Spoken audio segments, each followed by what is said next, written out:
Good morning, everyone. Welcome back to another video. Um, you can see I'm in a different area because it's still early, so the light is not as good on the couch where I usually sit. So here I am to get better natural light. All right, so before we start, I want to say thank you for the new subscribers that we have coming in. And I appreciate all the feedback in the comments, because I know this kind of channel is not popular on YouTube. It's more of an educational channel, which I don't mind. So I was expecting low views, but I still feel like it's information that needs to be put out there, right? Because I hear so many stories about how people are getting hacked, how their identity has been taken and stolen, and the information needs to be put out there. So, but if you go into like a regular organization for cyber, you hear all these big terminology that they use in the field, and usually the average person, when they start to hear the big terminologies and they don't understand the talk, so the mind starts shutting down. You're like, okay, I don't understand what it is, and if it happens to me, then I'll just deal with it. But if it happens to you, then it's too late, right? So we're trying to avoid that, and at least this channel will at least spark some interest. I may not go into all the big terminologies. That's not my goal, to break down all the terminology. Is to break it down where the average person can understand and just put awareness out there. That way it can spark an interest, and then you can go and do follow up on the research yourself, and maybe take that knowledge and then further tell your people or tell other people what's going on out here, right? Because it's more and more now. It's more and more stories now. So what I'm going to do, because of the comments, because you guys commented, got me excited. So I feel like I'm going to do 2 videos this week. So it's Wednesday, I think, Thursday. So I'm going to put out a video Friday like I usually do. And then I'm going to throw another one out there Monday that I'm working on today.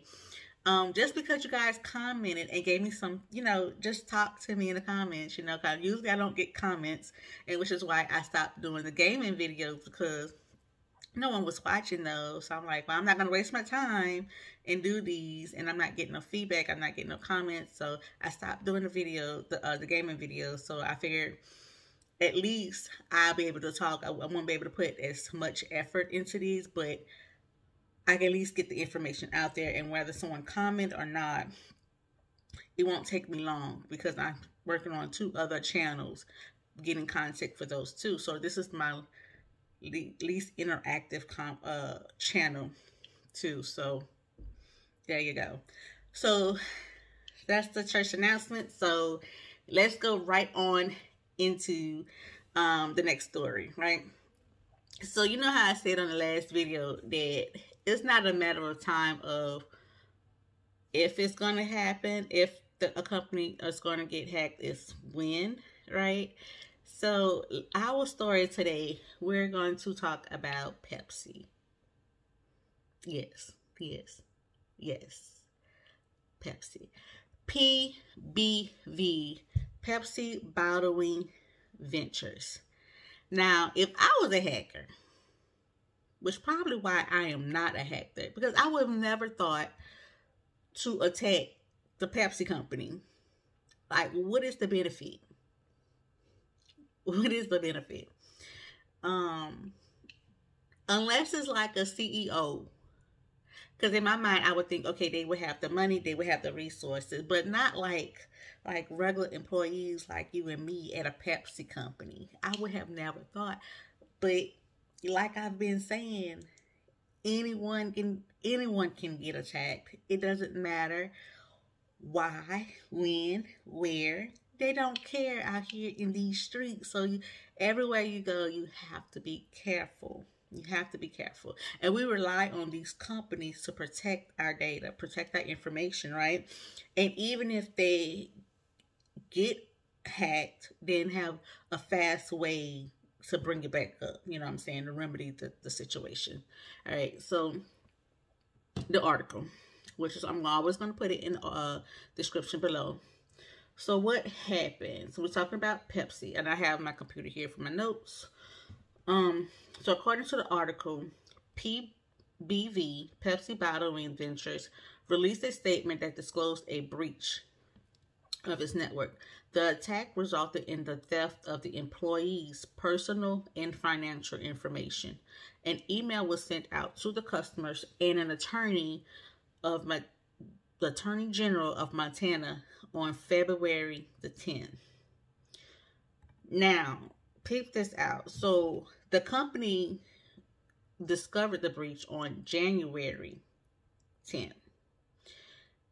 They realized that there were unauthorized access to a connecting, according to the article, this is the article, right? There were unauthorized access and connecting a deployment of information stealing malware that actually occurred in December last year.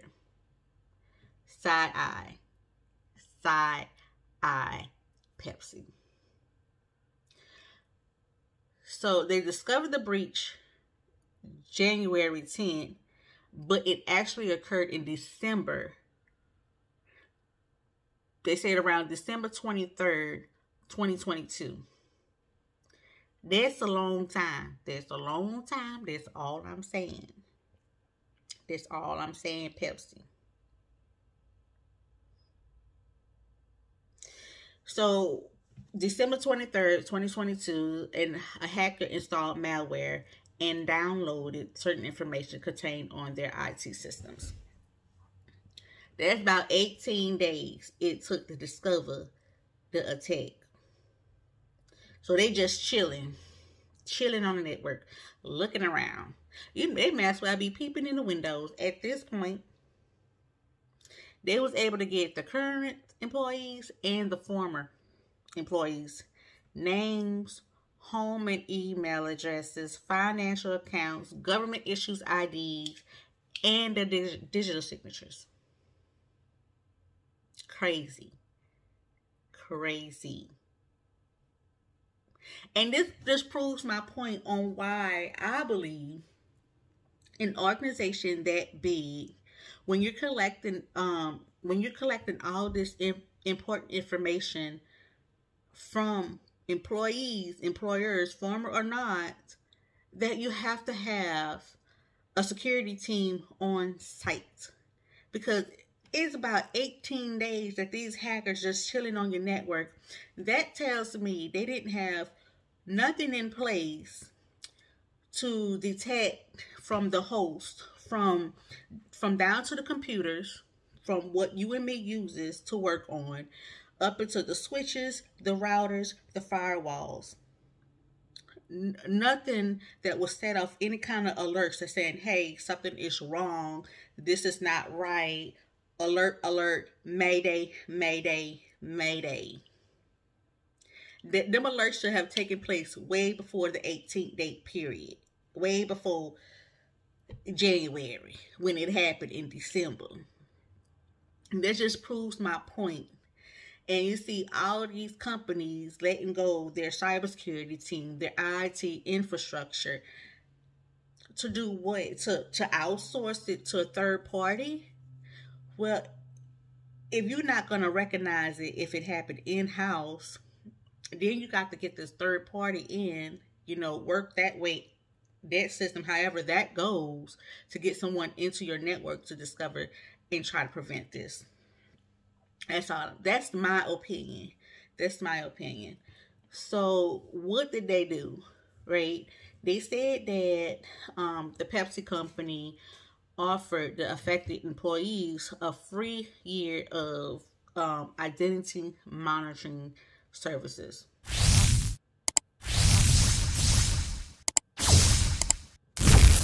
A free year. I feel like it should be more. I feel like the accountability of some of these companies, when an attack takes place, like the affected employees should be compensated right? Because now people out there, hackers out there, have your personal information where they can start really attacking you, right? Really putting out their information, setting up fake websites, setting up, like, looking at, like, they have your home address. Ain't no telling what they can do to you.